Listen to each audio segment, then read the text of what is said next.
Assalamualaikum warahmatullahi wabarakatuh. Nama diberi Iskandar Shah bin Syamsuddin. Saya bersekolah di Sekolah Menengah Kebangsaan Teluk Gadong, Kelang, Selangor. Kod sekolah BA0103.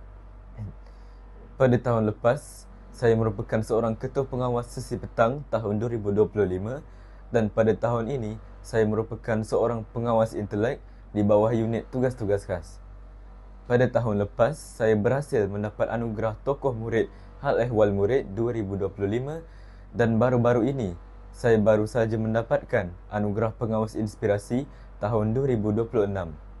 Di luar sekolah, saya turut menyertai beberapa aktiviti seperti gotong royong di kawasan Taman Perumahan dan membantu menyediakan bubur lambuk di kawasan masjid berdekatan. Sekian sedikit sebanyak tentang diri saya. Terima kasih.